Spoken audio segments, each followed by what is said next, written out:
Welcome everyone to the FCAN seminar webinar, A State of Anxiety, where we share survey results that reveal Florida high schoolers need more support with their college going process. I am your host, Kathy McDonald, Assistant Director for Network Partnerships with the Florida College Access Network. On today's webinar, I'm super excited to welcome our dear colleague and friend, Chris Laney, who is Workforce Education Director for CareerSource Suncoast. Chris oversees education and talent preparation programming to help students become college and career ready. In addition, Chris helps develop the regional workforce and education legislative platform for the organization. He serves as the state representative for the CareerSource Network on the Florida Career Pathways Network Board of Directors.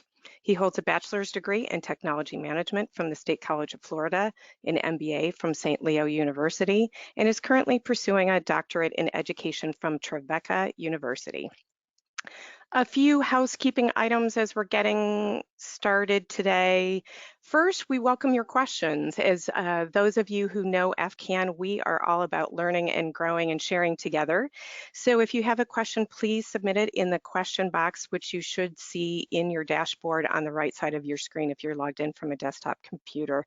We'll allot time at the end of today's call for our guest presenter to answer questions, but you can submit them at any time, and I encourage you to do so. If there's a question that's pertinent to a particular slide, I will jump in and have Chris answer your questions.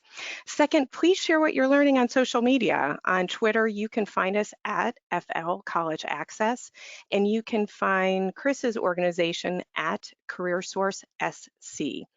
Please use the hashtag FCAN so we can find you. Finally, this webinar is being recorded and will be sent out to all registered participants within a week of airing. And we will also send links to the slides and the report that we're going to be discussing today. Now, for those of you who are new to FCAN, very briefly, FCAN is the heart of a movement to ensure today's students are prepared for tomorrow's jobs. Our mission is to create and strengthen a statewide network that catalyzes and supports communities to improve college and career preparation, access and completion for all students. Our vision is to see at least 60% of working age Floridians holding a high quality post-secondary degree or credential by the year 2025, which is what labor economists tell us will be needed as the nature of jobs changes. We do our work in three primary ways. First, through our local college access networks, which are cross-sector leader collaborations that provide more support for student success. Our second is through our research, data, and policy work, where we share evidence-based practices and policy opportunities to strengthen Florida's talent pool. And finally, through the statewide initiatives that provide schools and community organizations free resources to help students continue their education after high school. We're going to touch briefly on that today. So to get us started, as many of you know, FCAN launched Planet Florida this year in response to what we were hearing from so many of you, the concept that students need to be thinking about and planning for their future much earlier than they have been. So to that end, we want to get you all involved, and we're going to fire off a poll here. When do you think students start thinking about what they want to do after high school? So I'm going to go ahead and launch that poll. And if you can go ahead and vote for your favorite, sorry, I guess I'm not sharing my screen here.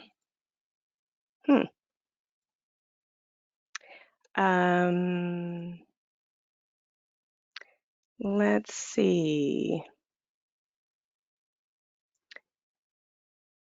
I see that you all are having trouble seeing my screen, and I'm going to try and switch back here. Okay, so hopefully you all can see my screen. That is not showing. All right.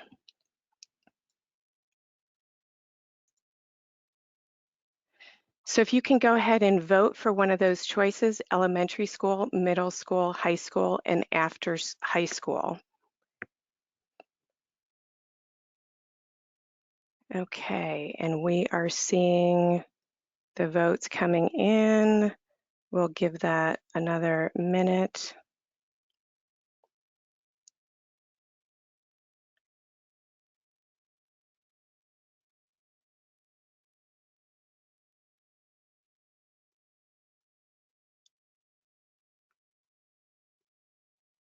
Okay, I'm going to go ahead and close that out and share the results with you all. So hopefully you can see that high school is where the majority of you think students are starting to think about their futures, but we are seeing that, you know, some of you recognize that 30% are starting in middle school and some are even starting as early as elementary school. And I know Chris will be sharing more about that in a minute. Now, I'm seeing some of you chime in that you can't see the screen or you might see the screen. So if you all can chime in and just let me know if you are seeing it now. Because it's telling me I'm sharing my screen, available only to presenters. Okay, let me see if I can fix that super quick.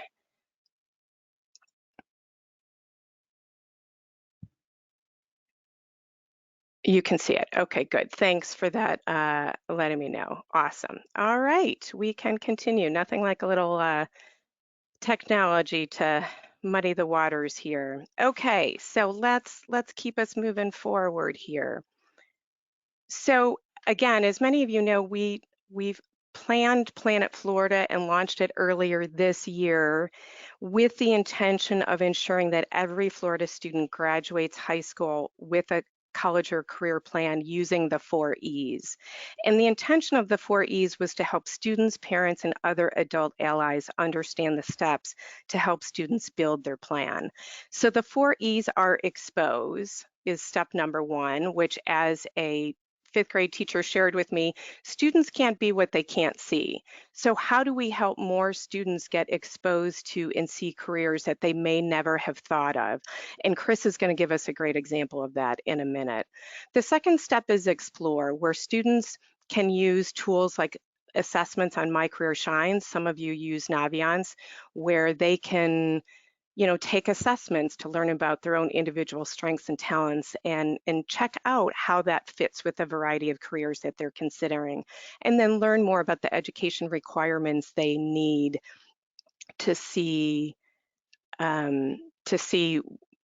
if they're prepared for that career. Okay, I'm still getting feedback that we are not seeing my screen. So, okay, how about now? Are you all seeing my screen now? Okay, it looks like you're getting it. Thanks for the feedback. I appreciate it. Yay. Okay, sorry our technology is not cooperating with us here today.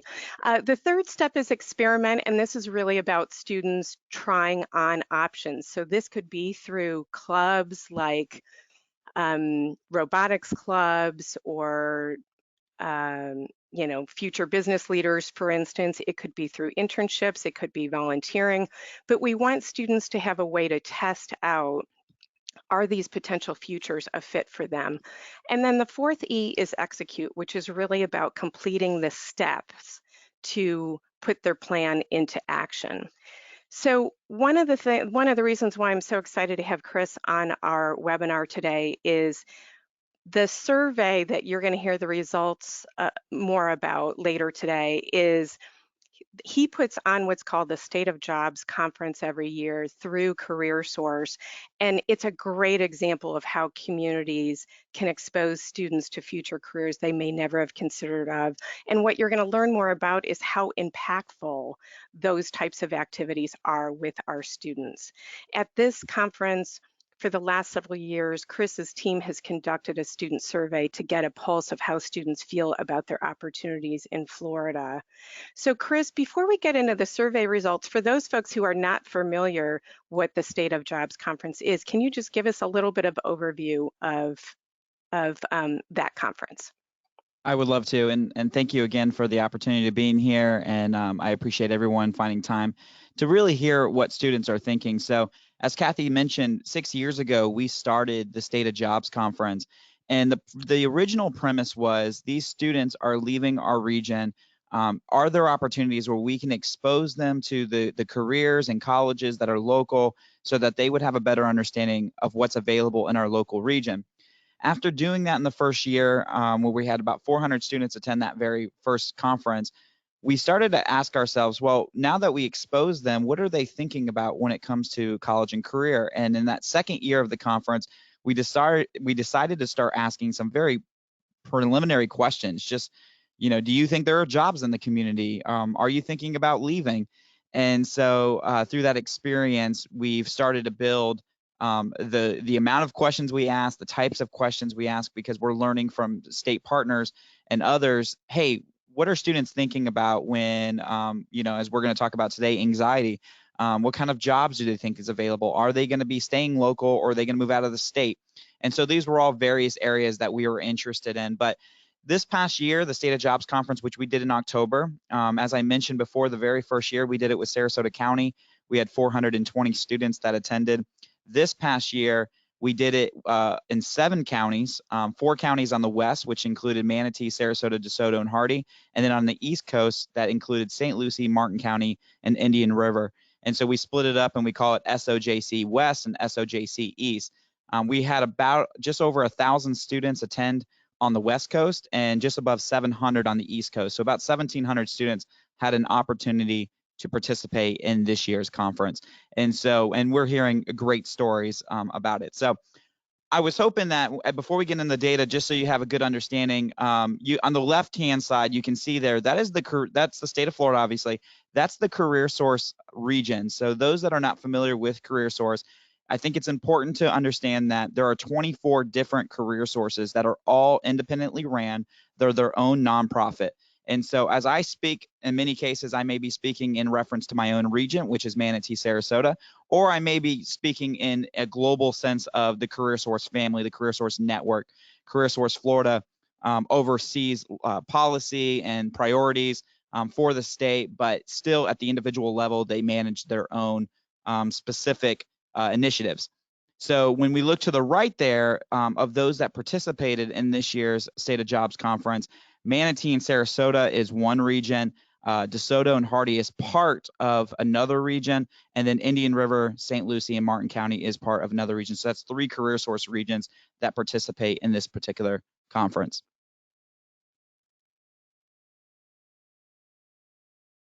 So we're going to jump into the State of Students report. I think one of the things that we want to really kind of talk about really fast is the demographics of who's attending the conference, because I think it's important to have that lens of who's participating in the data, the research, and so that you have a better understanding. If someone says, I've never heard of the FAFSA, well, it may be that they are a 10th grader. So you can see here, one of the things that we pull is low-income students. We want to get a kind of a sense. Are we inviting just the students that already have a plan? I'm not saying that low-income students don't have a plan, but what I'm saying is, are these the students here that sometimes need additional services and help? So when we hear that parents are our biggest influencers, well, we've heard over the years, well, when you have a mom or dad that's working 3 jobs, they may not have as much attention to college as others, or they don't have the same level of education, so therefore they can't help their students. That's not necessarily the case. We're going to talk about that in the data here. You can see the split on grade levels there. That's because specifically on the West Coast, we do target 10th graders. And then on the East Coast, they target 11th and 12th graders a little bit more. And so you can kind of see how that's split. Another key component here is we want to understand if students themselves are part of any other additional programs. As you can see below here, CTE programs, about 17% of these students participated in a CTE academy or program. 35% are in some sort of accelerated learning program, whether that's dual enrollment, IB, ACE programs. 11% is in some sort of VPA, music, art programs of some sort. So that was some other areas that we want to understand, primarily because when we break down this data, we want to have an understanding, are students that are not in, let's say, a career technical education program, do they have the same lens as someone that's not in a specific program, or someone that's in accelerated learning? Are they in do they have the same lens as someone who's not in that program? Now, Chris, did you share how many students in total completed a survey? Yeah, this year was about 800 students, so about half of our, just under half of who attended the conference. And there's various reasons, as we've seen over the years, of why that may be. From a research standpoint, we're not gonna, if someone responds to, let's say, half of a survey, then we're not gonna include that in the conversation. So that's part of it. This year was also the first year that we did it digitally. So in previous years, we used to give students paper surveys, and then we felt that while we think we're really good at data entry, we didn't want to take the chances of mistakes. So this year, everything was digital. And so students actually had to download the app, and then we gave them incentives throughout the day to fill out some of the key questions that we were asking. So this year, we broke up, the report is broken up into 5 parts, and we call it our executive summary because we didn't dive into really the nitty gritty of all the details. Our plan is to continue to release that information over the year. But what you're going to see in the data, and we're not sharing all the data on this webinar, we don't have enough time for that, but we are going to share some key highlights from each of these areas. So for example, post-high school plans is essentially, as a student, what kind of plans are they making? What are they thinking about from a planning capacity?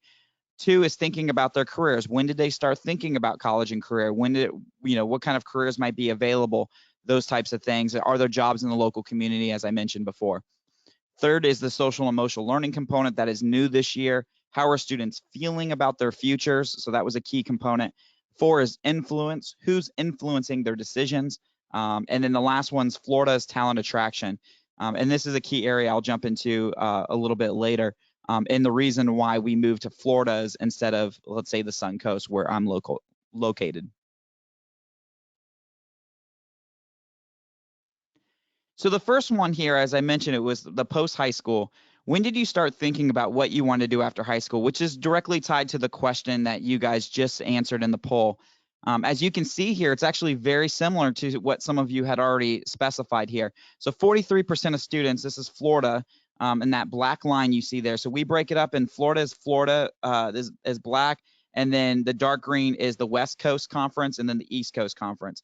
And why that's important there too is, for example, high school, 57% in the East Coast say that they started thinking about what they're going to do after high school in high school, 41 on the West Coast. When you start to look at that, keep in mind that East Coast is primarily made up of juniors and seniors that were undecided, where on the West Coast, we had a lot of sophomores. And so I just want to make sure that you see that delineation between the data as you're reviewing this, and you can kind of put a lens on there. But 43% said high school, 42% said middle school, 9% said elementary. We do have a comparison from the previous year. So what we have seen is while students were in 2018's data, which is in the 2019 report, about 59% of students started thinking about what they're going to do after high school, before high school. That dropped just a little bit down to 51% in this year's data.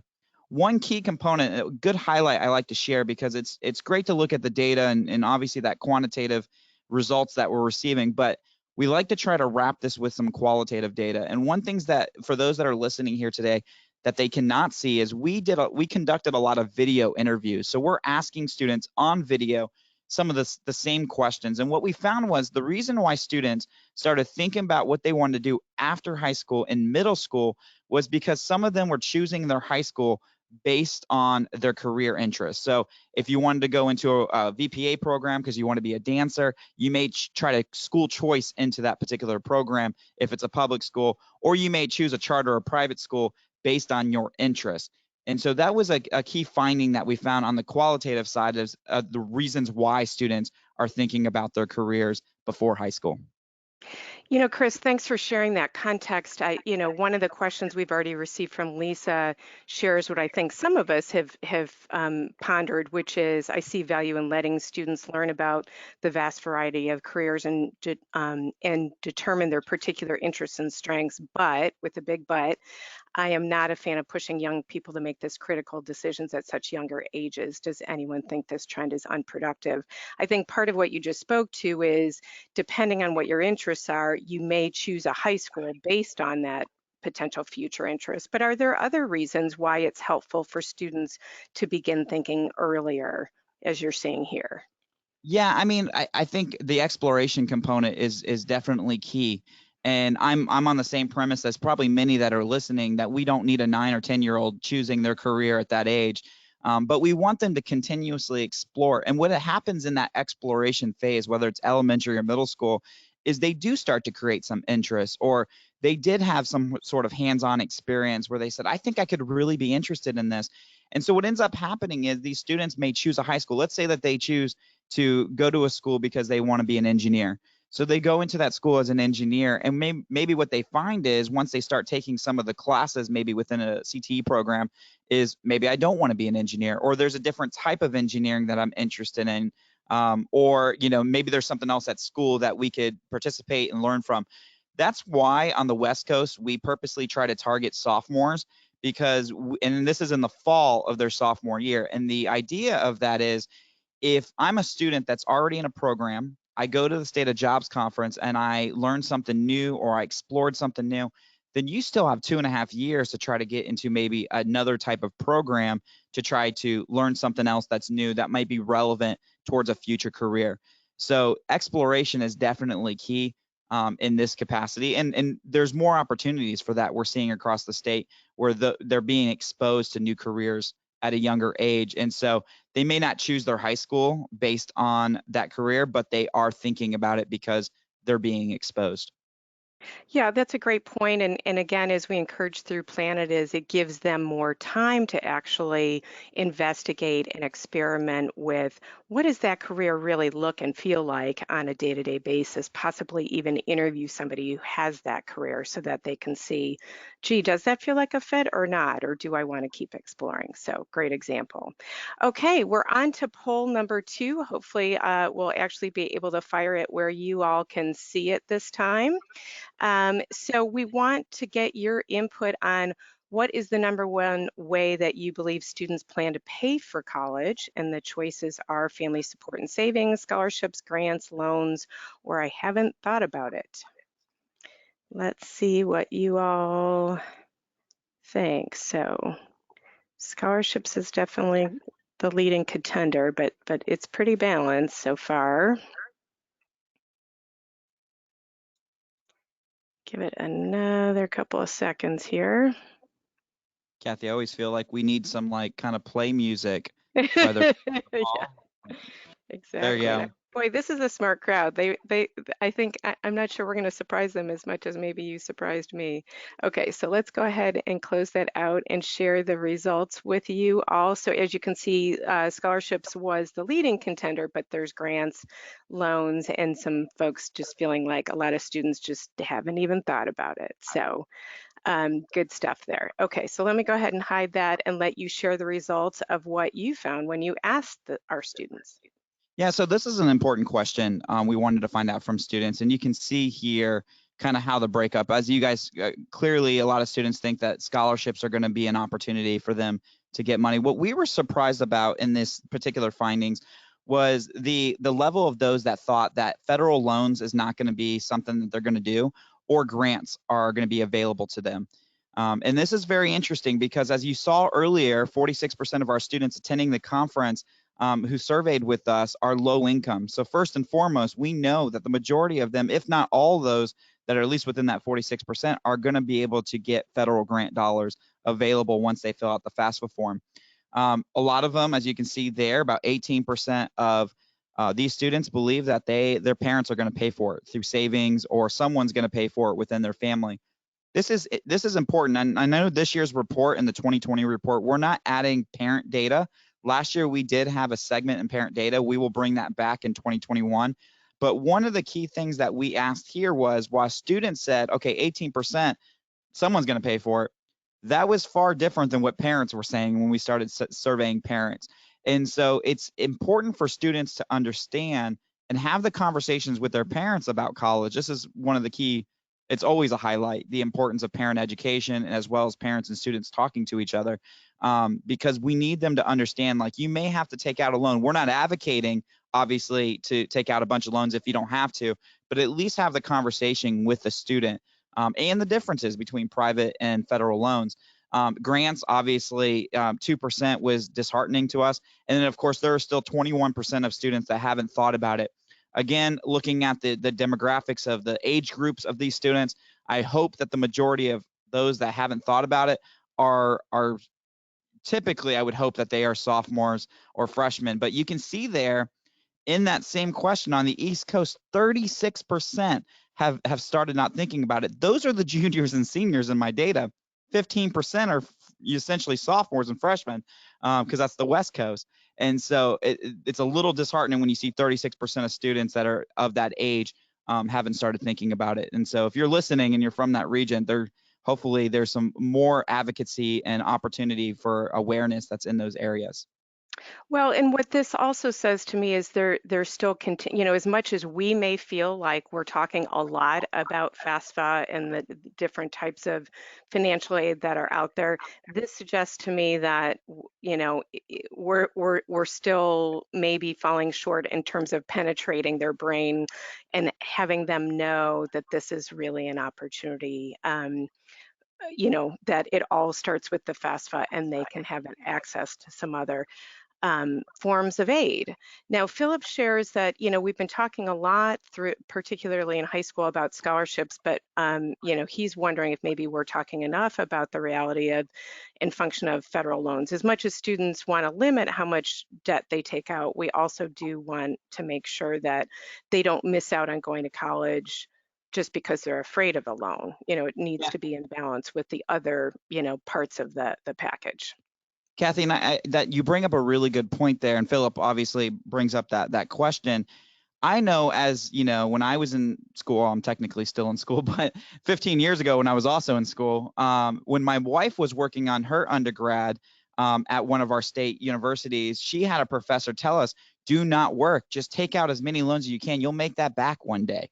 And that wasn't necessarily the right advice, obviously. And so you want to be able to balance the conversation you're having with these students, like, hey, listen, if there's a gap of $1,000, then maybe that's completely worth taking out a loan to cover that gap when you're going towards just an undergrad degree. But to take out the full max loans that you're afforded, no student necessarily needs to take out $10,000 a semester or year or whatever the number is these days to cover their costs. And so I think that those are the types of conversations that are important to have both with high school and college students. I think that unfortunately, once they get to college, I think the conversation's even lacking more because they might not have the parental support they had when they were still within a house with that particular student. So the conversation has to continue all the way until graduation of their graduating college. Yeah, I couldn't agree more. Linda also, kind of validated what we were talking about is that, a lot of this may still be due to just not enough knowledge or information about FAFSA. Now, Patrick shares that after meeting individually with several hundred high school seniors this 2019-2020 school year, most still are not clear on exactly what defines a scholarship, loan, or grant. So as much as we all may, again, think we're, you know, sharing this information to the point of ad nauseum, students are still confused. So I think that's where it's such a great opportunity for schools, higher ed, and the community partners to be working together to, be sharing all of that information with students and kind of breaking through the noise. So really good information here. Okay, thinking about careers. This was another one I found interesting. You want to set this one up? Yeah, well, I like this first question. Our friend Michael Preston at the Florida Consortium of Metropolitan Research Institutions, I say that 5 times fast. He was the one that asked me to add this question this year, and it was shocking to me. The question, obviously, as you can see, how many jobs do you think you will have as an adult? 80% said 1 to 3 jobs. Now, I've been in my career about 15 years, and I'm double that right now. And that was kind of a mindset I went into it, like you're going to continuously grow. But we have a generation right now that really do believe that they may only have a few jobs over their lifetime, which we like to, not like, but we think that might cause some of the distress or anxiety when a student has to choose a career and they're going, I only get one career over my entire lifetime and I got to choose it right. Like I got to make sure it's the right job. And so that might cause some anxieties. You can see there 18% saying 4 to 6 jobs. Only 2% say 7+ jobs over their lifetime. That this was just kind of shocking data for me. And I appreciate Michael having me add this question, because this is a conversation point that we should have with students, especially in a day and age where the gig economy has taken off, and I believe that that trend's going to continuously go forward. And so we want to make sure that students understand you're not going to have just one or two jobs probably over your lifetime. You may be at one or two companies. That's probably logical, but you're going to be changing jobs based on the needs of the economy and technology and whatever is changing, and you want to be able to reinvent yourself. And so this is a really key component and question and conversation you need to have with students. Yeah, I love this. And Terry's bringing up, I think there's a perception around millennials and Gen Z that, they're just job hop a lot. And yet there is this perception, as we're seeing at least through the 800 students that did your survey, that to your point, this may be what's driving some of the anxiety, like, what if I get it wrong and then I'm stuck in this job for the rest of my life, which of course is not true. So again, I think there's an opportunity for us as community partners and education leaders to be helping frame that message with students. Yeah, and Yeah, before we go move ahead. on, from this particular slide too, I do want to say, State College of Florida has been doing a lot of research, specifically around Gen Z. And I was at a presentation not too long ago, and they were sharing some of the characteristics of Gen Z and the difference between millennials. And very specifically, millennials, they know that they connect with the two generations before them, which was baby boomers, and that Generation Z was more connected to Xers. And they're much more conservative in nature. And so there's a lot of data out there. In fact, this was really fascinating when we start to think about the conservative nature of this particular generation, and the fact that they only are going to have 1 to 3 jobs, or at least they think they're only going to have 1 to 3 jobs over the course of their lifetime. There's other key characteristics, like this is the generation that believes that there's a huge increase in organized religion, and being part of that. Well, millennials, that was such an opposite mindset. And so I think it's key, as if you're in higher ed or if you're in K-12, to start to look at the data and understanding that generation. Obviously, if you're in the classroom, you have an opportunity to communicate. But if you're not in the classroom, understanding this particular population and how you're creating programs is going to be really important. One of the other key findings was these students actually want to be face to face. So as all these institutions, specifically higher ed, is looking at online education, they're finding these students actually want to be in a classroom face to face with the teacher because they're so used to digital communication. And so just some of those highlights too, as you're looking at the differences in these generations. Yeah, and we are hearing that from some of our other partner folks, certainly Broward, their school district, and Broward Bridge to Life, the LCAN down there, launched the Brace Cadets, which is a peer-to-peer program that has high schoolers helping mentor their peers on the college going process. And that was one of the things that came out of what they were learning, is that students really value that face-to-face interaction. So I appreciate you sharing that. Kathy chimed in on an interesting interpretation of this slide. She shared she's wondering if the students interpreted this question as how many jobs they will have at one time as an adult, not along the journey. So again, as you talked about the gig economy and side hustles, these students may interpret this as, yeah, I have a job and I may or may not have a side hustle, or I may be juggling a bunch of different things. So that could be an interesting thing to explore in terms of how you might word the question in the future. I hadn't interpreted the question that way. Yeah, I did not either, but that's a good point, and maybe we do reword this for 2021. Yeah. Okay, social emotional learning, the one that you and I were super excited to learn about. So what did you find here? Yeah, so this first question is, we actually had this question in previous years, and that's, how confident do you feel about achieving your plans after high school? And we're decently pleased with the data here, especially the increase from year over year. You can see here 47% of students say very confident, 51% sometimes confident, only 2% not confident. And you can see that increase from the year previously, where 29 to 47% were very confident. And so this was something that we understood as, do you think that you're going to be able to achieve those plans, whatever that plan may be? They feel like they can do the job. we wanted to expand upon that because we wanted to learn a little bit more. And that's why we added some questions this year. So before we, if you don't mind, yeah, this one here. No, Kathy, you can go back for it. There you go. How confident, again, the same question, but one of the things we did this year with State of Jobs and this is the first year we did this, we did both a pre and a post survey. So at the beginning of the day, when they first walked in, before they explored and saw speakers and did any of the mentoring activities, any of that kind of stuff, we asked them the questions then. And then at the end of the day, we asked them very similar questions, the same questions in some instances. And you can see here how the increase there from students that participated in a career exploration day, 9% moved from, very confident they moved up. And most of that came from the, well, we had a couple that was non-confident, obviously 2% there. But this was a key highlight for us because we want to see that not necessarily State of Jobs, but programming like State of Jobs. In other words, providing students with an opportunity to meet with business leaders and learn, will it change their mindset and help them prepare for their future? I was thrilled to see this because this really validates what we've been talking about with Planet and what we've been hearing from other communities, which is students need these opportunities. And to your point, this was just one day. This was one day they went off site and had the opportunity to hear from employers and connect with them. And in one day, you were able to move their confidence in their ability to think about their future by 9 points. So Yes. that's not even thinking about, if we were to then partner with our schools and our higher ed to follow up behind this and kind of take them the next step, imagine how we could really help students begin to, feel like their plan is clear and they know what steps to take. So this And was there, exciting.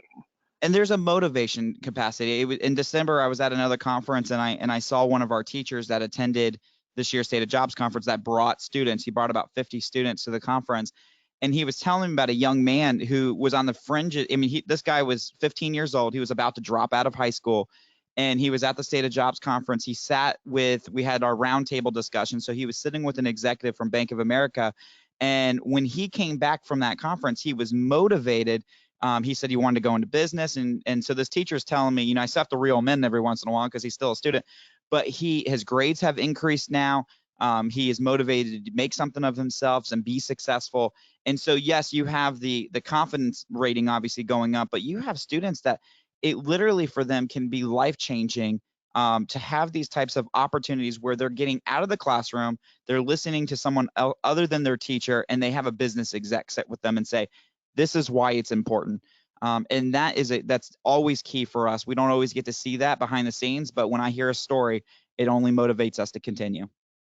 Well, and obviously these were high schoolers, but I think the same concept is just as relevant at the college level. I mean, what we've seen time again is when students are exposed to some of those real world applied learning opportunities and or internships where they have the opportunity to connect live and kind of feel it real, so to speak, the ability to, feel more confident about the future goes up quite a bit. Yes. Okay, so on to my favorite question. Yes, thanks to Kathy. We added this year. When you start thinking about your plans after high school, do you experience any anxiety or depression? And I'm going to add a key finding or component to this in a second, but 18% of students said all the time, 58% said sometimes, and 24% said never. That means 76% of these students are experiencing anxiety when they're thinking about their future, whether it's college, career, whatever they're going to be doing after high school. What's interesting about this, Kathy, is if you remember just last week when we were at the FCAN leadership offsite experience down in Broward, we had the 6 students that were there, and I asked them the same question, and their reaction was, and these were fantastic students. I mean, just cream of the crop students that are definitely motivated and are going to do amazing things in our world. And their face just lit up saying yes all the time. Like, we have so much anxiety about our futures. And so it only added to the conversation of we asked this question to these students. We didn't get to see their expressions, their faces, but man, did we see it last week when we asked these students the same questions. And it's just important, Kathy, you and I, we've had a lot of conversations recently about this particular question and what is happening. And we're making some assumptions, but I think the assumptions can only go too far. We have to expand upon this and have those face-to-face conversations with students. What is causing the anxiety? Is it, as I was mentioning yesterday in our podcast, one of the things that we realized is, man, if you do think you're only going to have one or two jobs, there's a lot of anxiety there. Or another part of it is when I was in high school, there were minimal choices. It was like my friends either went into the workforce, military, maybe go to the local college or university. Today in our local area, we have just 14. We have 14 higher ed institutions in our local region, and that doesn't even include workforce, military, those other areas. So there's so much to choose from. And as a student, that can be so overwhelming. So how are we partnering with these students and trying to help them realize that it's not a life or death situation? Like we can work through your anxiety and make sure that you're set up with a plan. And that only also goes to show you how important planning is. If you have a plan, that anxiety may decrease a little bit. It sort of makes me think of what the question that Lisa asked earlier in our webinar is this, all of this feeling like pressure for the students? And I think that's where, again, as partners, if we can be helping students think through it in stages and steps rather than A, you're making a decision for your lifetime, and B, it's this big, huge, hairy decision to make all at once. If they can be, kind of taking steps along the way, hopefully we can step down and help them know that they have support from not only their families but their communities and their schools as well. Certainly that was one of the other things we heard from the students last week, is knowing that those students recognizing that there's a whole community who wants to help them, you know gave them hope, is some of the words they used. Yes. Yeah, yeah. Martha is sharing, is it not having a plan but a desire and how to achieve, or just not having a plan? And so that may be part of it. For some students it may not be a hard and fast plan yet, but they begin to have some direction and a desire, so they feel like they're moving forward in a positive way. So Yeah, great job. the planning component's important. It's also important for us, whether you're a parent, you're an educator, you're a support services individual, whatever role you're in and you're working with students, if they do have a plan, letting them know that it's okay if you fall off that plan a little bit. It's almost like these students they're gonna have anxiety that they have to match that plan step by step. There are things that are important and you have to follow those steps, but to let them know, like, hey, you're gonna be able to do this and it may look different, but at least we have a roadmap to go off of. And so I think that's another important conversation to have with students as well. Absolutely. One of the things that Leah is sharing is that it could be interesting to see a baseline of anxiety or depression in students. Is it a common thing, or is it just in relation to their future? Which is a fair question, That is a very good question. So I think one of the things, as we know, and we saw it a little bit earlier in terms of students not knowing how they were going to pay for college, or maybe having an unrealistic view about how they were going to pay for college. We know affordability is one of those places where students have a lot of confusion and concern about going to college. So this is where we're going to bring you in for another poll to see, where do you think, or what do you think keeps students from filling out the FAFSA? Is it that they're overwhelmed by the whole process, they don't think it's necessary because they won't qualify, I don't know what the FAFSA is, parents won't provide the information, or I'm not planning to attend? So let's give you a moment here to vote on those, and then we'll see where we land.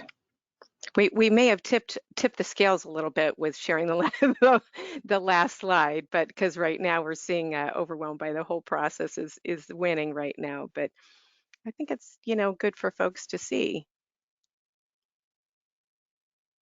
So Teresa's letting me know I should have an all of the above option, and you're right. I That's deliberately probably was forcing your hand because I'm trying to line up with Chris's slide next. So well, and we okay. we do have an other, but we don't have an all Yes. above. Unfortunately, the GoToWebinar only lets me choose 5 things. So as you can see, 41% chose overwhelmed by the whole process. Some don't think it's necessary.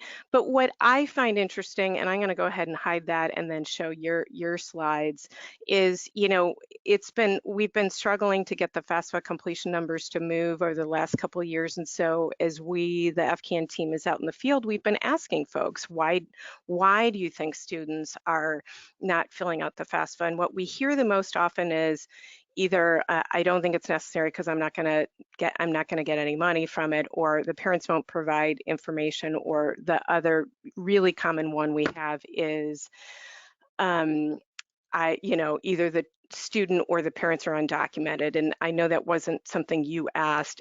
There's probably some chunk of that in your other data.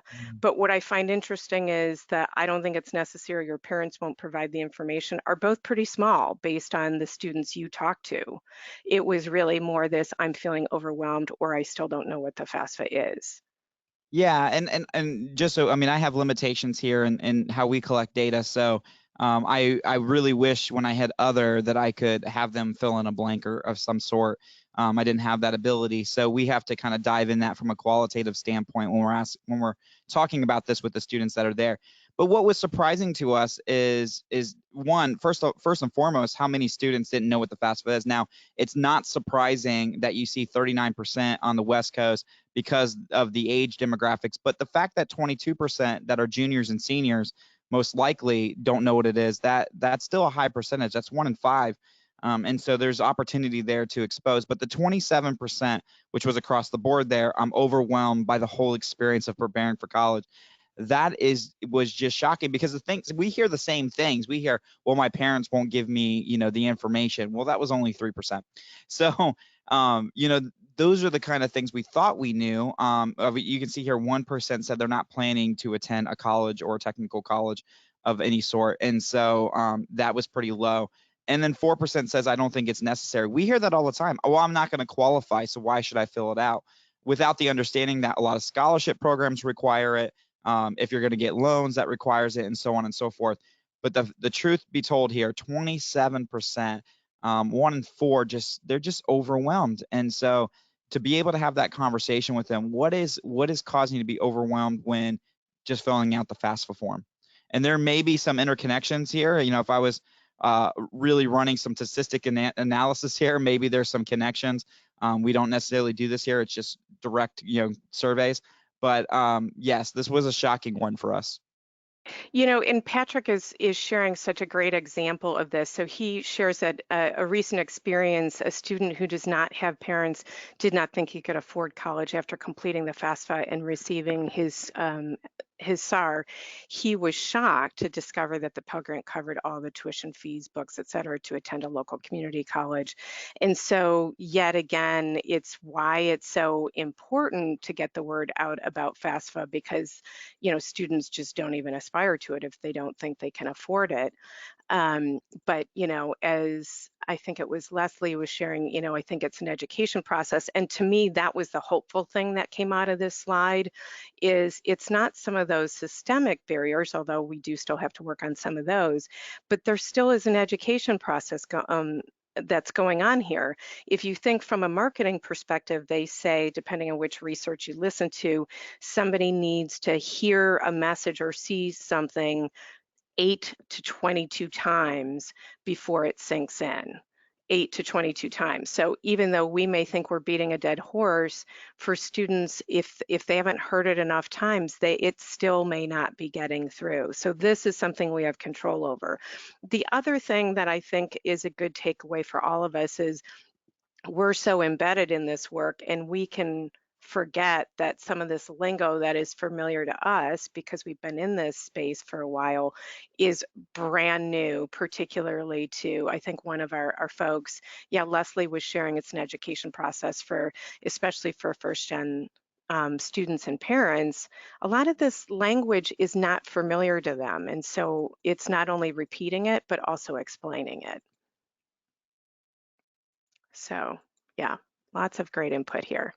Okay, one of the questions we did get was, did they have to choose only one, or were they able to choose multiple answers here? In this particular one, it was only one, Okay, which I know there sometimes can be a limitation. In the only question we allow multiple is the parent saving scholarship. How are you going to pay for college? That's the only one where they have a multiple opportunities, and we run some data statistics on it to try to determine what was the highest. They can okay. pick like 1, 2, and 3 kind of thing. Great, great, perfect. I know somebody was asking what was in the other, and you just gave that as an option. If people didn't choose from any of the others, they could select other, Yeah, that's correct? correct. And it looks like based on how many people responded to other, we have to investigate whether we need to add options to this question so we can understand it better, or figure out a Sure, way to add a blank in there. sure. I think the undocumented is one for sure. I'd be curious to see that one in there. Okay, so on to influence. And I think we're firing our last poll. So where do you think students turn for help planning life after high school? So let's go ahead and launch that. So is it somebody in their family, parents, grandparents, siblings, or at school, counselors, teachers, and coaches, personal research, or other? I can't remember if I gave you the option to vote for more than one. So for those folks who want to vote for more than one, hopefully I did that. Let's give that another couple of seconds here. Okay, it's looking like, family is still the lead contender here with school following behind. Okay, all right, I'm going to go ahead and close that out and share. So yes, we are thinking 51% is family, and family, not just including parents and grandparents and siblings, but also, within that, at least I mean guardians, et cetera. School, so various adult allies there, personal research, and only 5% said other beyond that. So let me go ahead and hide that, and let's see what you found by your research. So this is a question we've had every single year. Now we've added responses based on what we were hearing from students, but overwhelmingly, parents are still the biggest influencers. We find that every year. This year specifically, 40% of students specified a parent, 1% grandparent, 12% sibling. So that kind of makes up that family component, which is 53%. You can still see friends play a big role in their decision. 6% say friends. That's almost in level with teachers, and then college and career advisors at 11%, coaches or instructors at 3%. Personal research plays a role at 4%, and then we have a higher other there at 15%. One of the things that we, as I mentioned before, we've been doing this question for many years. You can see there on the right side of the slide the drop in parent. Now, Kathy and I, we've talked about this, and maybe there could have been a weird thing with the cohort of students we were surveying. Obviously, everything changes each and every year, but 15% is quite a bit. And so that's just kind of an interesting component to this year's data is students may not be seeking out, information from their parents as much. Now, one other key highlight here, and I think this is really, really important, and that is, when you look at this and you see college and career advisor, I'll use this as an example at 11%, and then you go, well, what the heck am I doing? 40 parents are still the ones. Maybe I should just focus on getting that information to parents. And how do I do that? Yes, you should do that. However, I don't want to discount the fact that college and career advisors or guidance counselors they have so many students they're focused on. The ratio is so high. And so for this particular data piece, let's say that a student talks to you 3 times in a year and you were able to really guide them and help them.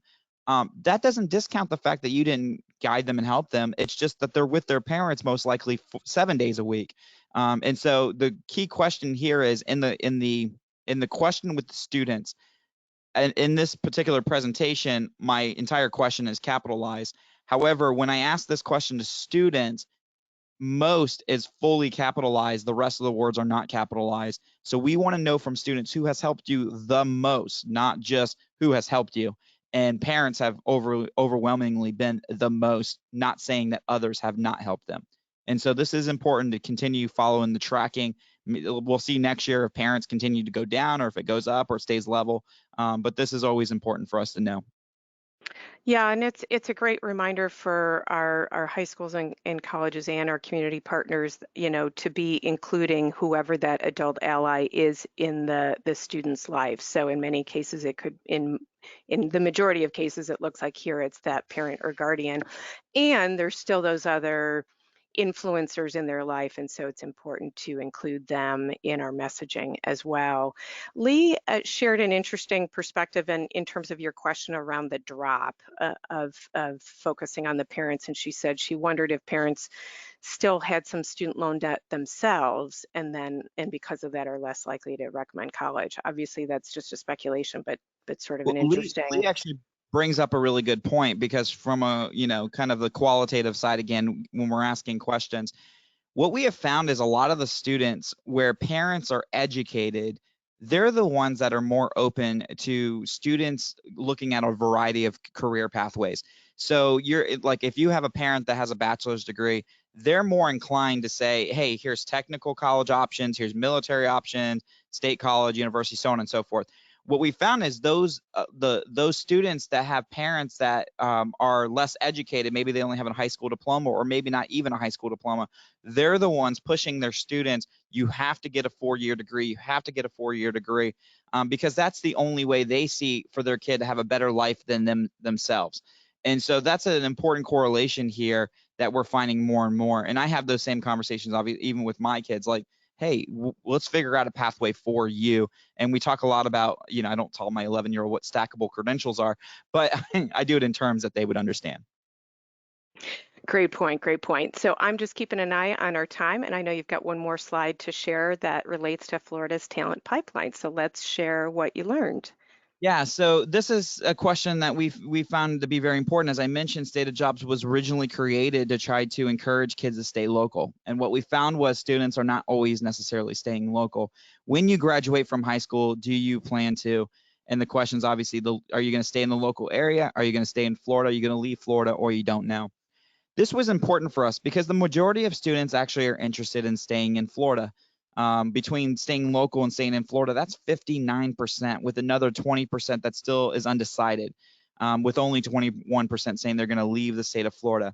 This is important because, while it's our job to try to encourage our students to stay local, and that can be a talent pipeline for us, as a state, I think we can work together to make sure our students are staying within the state. And what I mean by that is if we on the Suncoast in Manatee, Sarasota, do a really good job of developing our students and making sure they're prepared for the workforce, and they move to Orlando or they move to Brevard County, then I want to make sure that that county is really happy with the individual that we were able to educate and help.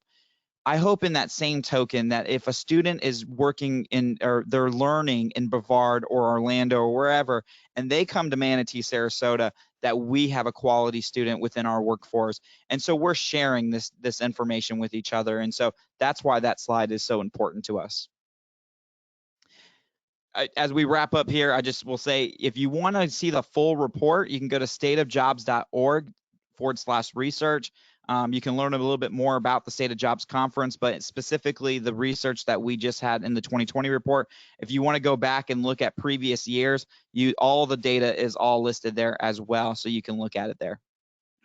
Great, thanks, Chris. And let me just back up and give his contact information in case folks want to connect directly with Chris.